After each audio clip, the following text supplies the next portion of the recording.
اللہ سبحانہ وتعالیٰ نے غذا کے اندر ہی علاج بھی رکھا ہے. یعنی غذا صرف ہماری بھوک مٹانے کے لیے نہیں ہے، صرف انرجی دینے کے لیے نہیں ہے، بلکہ اس کے ساتھ ساتھ ہمارا علاج بھی.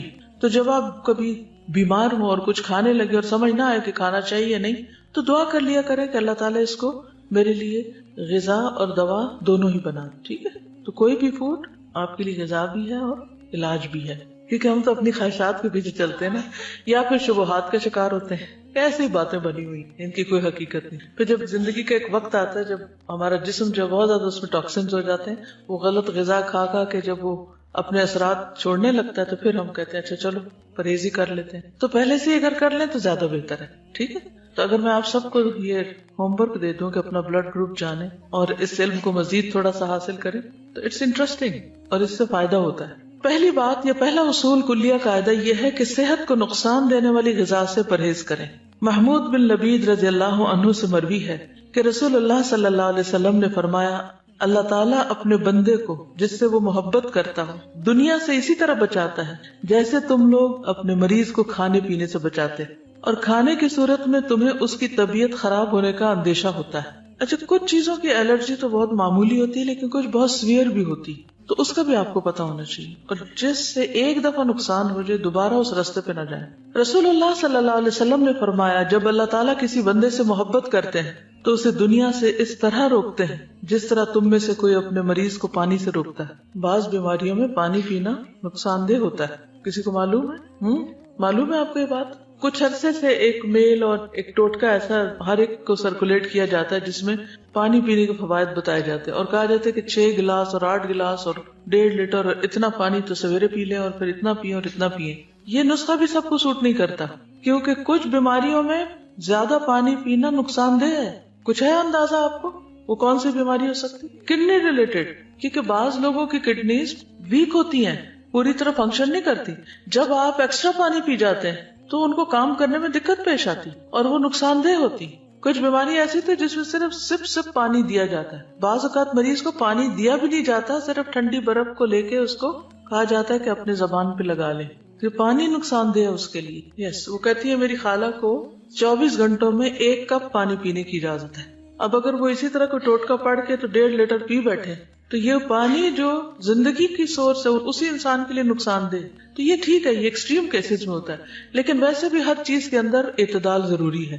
کچھ عرصے تک تو یہ تھراپیز آپ کو کام دیں گی، کچھ عرصے کے بعد پھر وہ آپ کے لیے الٹا مشکل کا سبب بنے گی. ایک اور چیز یہ ہے کہ جب پانی پیئے مثلاً تو ایک دم انڈیلے نہیں، انڈیلنے سے پرہیز کریں. مسنون طریقہ کیا ہے؟ 3 سانس میں پینا، اور اس کو بھی جیسے گھونٹ گھونٹ پیتے ہیں، یعنی جیسے کھا کے پیتے ہیں اس طرح پیئیں. ٹھیک، ایک ہوتا ہم تیزی سے پی جاتے ہیں، تیزی سے نہیں پی، رائٹ، گھونٹ گھونٹ گھونٹ گھونٹ کر کے. یعنی یہ نہیں کہ آپ کے ہونٹوں سے حلق میں جا پڑے، ٹیپ کھل گیا اور وہ ڈائریکٹ وہاں جائے، یعنی کہ آپ کی زبان اور آپ کا منہ جو ہے اس کا مزہ چکھے. اس طرح پینا زیادہ فائدہ مند ہے. لیکن ہم لوگ ہر وقت جلدی میں ہوتے ہیں نا، ہم کہتے ہیں جلدی سے یہ کام کر لیں، جلدی سے وہ کر لیں اور پھر بس کچھ اور کریں. تو ہے فرماتے ہیں کہ میں نبی صلی اللہ علیہ وسلم کی خدمت میں حاضر ہوا، آپ کے سامنے روٹی اور خشک کھجور تھی. روٹی اور خشک کھجور جیسے چھوارے ہوتے ہیں. نبی صلی اللہ علیہ وسلم نے فرمایا قریب ہو جاؤ اور کھاؤ. میں خشک کھجوریں کھانے لگا تو نبی صلی اللہ علیہ وسلم نے فرمایا تم خشک کھجوریں کھا رہے ہو حالانکہ تمہاری آنکھ دکھ رہی ہے، یعنی اس مرض میں خشک کھجور ٹھیک نہیں. میں نے عرض کیا کہ میں دوسری طرف سے چبا رہا ہوں، جو آنکھ دکھ رہی ہے اس کی طرف سے نہیں. اس جواب پر رسول اللہ صلی اللہ علیہ وسلم مسکرا دیے. کھانے کے لیے ہم سب کوئی نہ کوئی ریزن تلاش کر لیتے ہیں. ٹھیک ہے، اس سے کیا پتا چلتا ہے؟ پرہیز کی بات سمجھ آتی ہے. بیماری میں خاص طور پر پرہیز، جو چیز نقصان دہ ہو وہ نہ استعمال کی جائے. نبی صلی اللہ علیہ وسلم کے پاس تو جو بھی علم تھا وہ وحی کے ذریعے تھا. ٹھیک ہے، تو اس لیے ان چیزوں کو تو ہم ایز اٹ از لے سکتے. پھر بلا وجہ کی دوائیوں سے پرہیز. کچھ لوگوں کو دوائیاں کھانے کا شوق ہوتا ہے، تسکین ہوتی ہے ان کو دوا کھا کے. اچھا، کچھ بچوں میں بھی یہ مزاج پایا جاتا ہے کہ بڑے شوق سے دوا کھاتے، جہاں کہیں کوئی دوا دیکھتے ہیں وہ کھانے کے لیے مانگتے ہیں، کیونکہ اب کئی طرح کے فلیور بھی شامل کر دیے گئے دواؤں میں. کوئی وہ سیرپ پی جائیں گے، کوئی گولیاں کھا جائیں گے. تو اکثر یہ مسئلے رہتے ہیں چھوٹے بچوں کے ساتھ. کچھ بچے ان کو بہت مشکل ہوتی ہے دوا پلانے میں، وہ نہیں پیتے، ان کے بھی مزاج فرق ہوتے ہیں.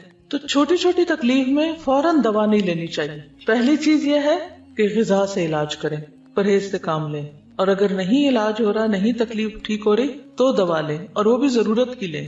اور کثرت سے پرہیز کریں. جی کیونکہ میں نے ایک ڈاکٹر سے پوچھا, انہوں نے مجھے کوئی دوا ریکمینڈ کی, تو میں نے کہا اس کے کوئی سائیڈ افیکٹس نہیں. وہ کہنے لگے ٹو بی ویری آنےسٹ, ہر دوا کے سائیڈ افیکٹس ہیں. یعنی کوئی اگر یہ کہے بھی نا کہ اس کے کوئی سائیڈ افیکٹس نہیں, تو یہ ماننے کی بات نہیں. ہر دوا کے, کیونکہ دوا ہے نا, اور خصوصاً ہماری دوائیاں جو بنتی ہیں سب اسٹینڈرڈ بھی ہوتی ہیں, اور اس کے علاوہ جو کیمیکلز اس میں ہوتے ہیں اور جو پروسیسڈ ہوتی ہیں بہت زیادہ. ایک تو ہوتا نا کہ کوئی جڑی بوٹیاں ہیں یا کوئی غذا ہی سے ملتی جلتی دوائیں, اور ایک یہ ہے کہ ان کو اتنے پروسیسز سے گزارا جاتا ہے اور اس میں کلر شامل کر لیے جاتے ہیں کہ ان کے سائیڈ افیکٹس ہوتے ہی ہوتے ہیں. ٹھیک ہے, تو ہر دوا زہر ہے یا عنقریب زہر بن جائے گی, کیونکہ جب اس کی کثرت ہو جائے گی, زیادہ وہ آپ کے جسم میں اس کی کوانٹٹی ہو جائے گی, تو وہ زہر بنی. جب دوا چھوڑے بھی تو سٹیپ بائی سٹیپ چھوڑے, ایک دم نہیں چھوڑے. حضرت عائشہ بیان کرتی ہیں کہ بعض اوقات رسول اللہ صلی اللہ علیہ وسلم کو کوکھ میں درد ہوتا اور بہت شدید ہو جاتا. ایک دن رسول اللہ صلی اللہ علیہ وسلم کو یہ درد شروع ہوا اور اتنا شدید ہوا کہ آپ پر بے ہوشی طاری ہو گئی. ہمیں اندیشہ ستانے لگا, لوگ بھی خوف زدہ ہو گئے, اور ہمارے خیال کے مطابق آپ کو ذات الجم کی شکایت تھی, نمونیا جس کو بولتے ہیں. چنانچہ ہم نے رسول اللہ صلی اللہ علیہ وسلم کے منہ میں دوا ٹپکا دی, جس سے آپ کی وہ کیفیت ختم ہوئی. طبیعت کچھ سنبھلی تو آپ کو اندازہ ہو گیا کہ آپ کے منہ میں دوا ڈالی گئی ہے. آپ نے اس کا اثر محسوس کیا. آپ نے فرمایا تمہارا خیال یہ ہے کہ اللہ عز و جل نے مجھ پر اس بیماری کو مسلط کیا, حالانکہ اللہ اسے مجھ پر کبھی بھی مسلط نہیں کرے گا. اس ذات کی قسم جس کے ہاتھ میں میری جان ہے, گھر میں میرے چچا کے علاوہ کوئی آدمی ایسا نہ رہے جس کے منہ میں دوائی نہ ڈالی جائے. یعنی ان سب نے مل کے میرے منہ میں ڈالی ہے, اب ان کے منہ میں بھی ڈالی جائے. ٹھیک, یعنی حتیٰ کہ کوئی شخص بے ہوش ہو یا بعض امراض ایسے ہیں کہ اس میں دوا دینے سے پہلے اس سے پوچھ لینا چاہیے. اس لیے بہت سے ڈاکٹر سائن لیتے ہیں کہ آپ راضی ہیں اس پر. خصوصاً سرجریز میں تو آپ دیکھیں کہ سگنیچر کرنے پڑتے ہیں اور ڈسکلیمرز ہوتے ہیں کہ ہم ذمہ دار نہیں ہیں. ٹھیک ہے, ہم آپ کی مدد کرنا چاہتے ہیں, لیکن اگر کچھ ہو گیا تو آپ خود ہی ذمہ دار ہیں. پہلا پوائنٹ کیا ہے؟ پرہیز علاج سے بہتر ہے. دوسرا, بلا ضرورت دوا سے اجتناب. ایک اور چیز یاد رکھیے, جب کسی بھی دوا کے کھانے سے کوئی ریئیکشن فیل ہو رہا آپ کو, آپ کے جسم کے اندر کوئی چیز ایسی محسوس ہو رہی یا اسکن پہ یا کسی بھی طرح, تو فوری طور پر پھر مزید کنسلٹ کر لینا چاہیے. پھر موسموں کے اثرات کا خیال رکھنا چاہیے. سخت سردی اور سخت گرمی کے منفی اثرات سے بچنے کے لیے ہر ممکن احتیاط اور پرہیز. گھر, لباس, خوراک, تمام چیزیں موسم کے تقاضوں اور ضروریات کے مطابق ہوں. یعنی پرہیز صرف کھانے کا نہیں بلکہ انوائرنمنٹ کو بھی اپنے حسب حال کرنا چاہیے. بہت زیادہ کمفرٹیبل بھی نہ ہو کہ انسان سونے ہی لگ جائے, اور ایسا بھی نہ ہو کہ بیمار پڑ جائے. کچھ لوگ اتنی ہیٹنگ کر لیتے ہیں, اس سے بھی نقصان ہوتا ہے. اور کچھ لوگ جو ہے وہ جرسی کے بغیر باہر نکل جاتے ہیں اور بیمار ہو کے واپس لوٹتے ہیں, تو وہ بھی ٹھیک نہیں. احتیاط بہتر ہے, اعتدال بہتر ہے. ہر شخص کو اپنے مزاج کو, اپنے جسم کو, اپنی ضروریات کو خود بھی سمجھنے کی کوشش کرنی چاہیے. اس میں بھیڑ چال نہیں کام دے گی کہ وہ یہ کر رہا ہے تو میں بھی, اس نے کچھ نہیں پہنا ہوا تو میں کیوں پہنتا ہوں. تو کسی کی نقالی مت کریں, اپنے مزاج اور اپنے بدن کو سمجھیں کہ وہ کیا چاہتا ہے. اب اس میں آپ دیکھیے, جیسے موسموں کے اثرات کی بات کی نا, تو سردی سے بچیے جب سردی زیادہ ہو, گرمی سے بچیے جب گرمی زیادہ ہو. اسی طرح اگر بہار کے موسم میں آپ کو کسی خاص پودے سے الرجی ہے یا اور کوئی چیز سوٹ نہیں کرتی, تو اس سے بھی بچنے کی ضرورت ہے. پھر وبائی اور متعدی امراض.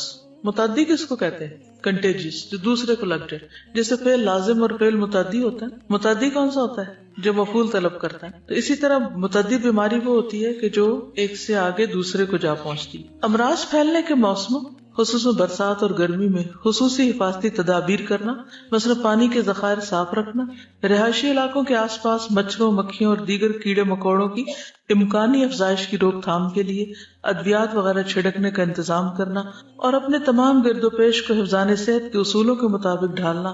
گلے سڑے یا پہلے سے کاٹ کر رکھے ہوئے پھل یا سبزیاں کھانے سے پرہیز کرنا. یہ ساری چیزیں اس میں آ جاتی ہیں. یہاں پر حفاظتی ٹیکوں کی بات کی گئی ہے, جس کے میں پرسنلی سخت خلاف ہوں. اس لیے میں کسی کو بھی یہ مشورہ نہیں دیتی کہ وہ بچوں کو یا بڑوں کو حفاظتی ٹیکے لگوائیں. کئی لوگ فلو شاٹس لیتے رہتے ہیں, اور بعض لوگ بچوں کو جو حفاظتی ٹیکے لگواتے ہیں اور وہ سمجھتے ہیں کہ اس میں شفا ہے. اگر آپ اس پر تھوڑی سی ریسرچ کریں تو آپ کو پتہ چل جائے گا کہ یہ بذات خود بچوں کے اندر کتنی ڈسیبلٹیز پیدا کر دیتے ہیں.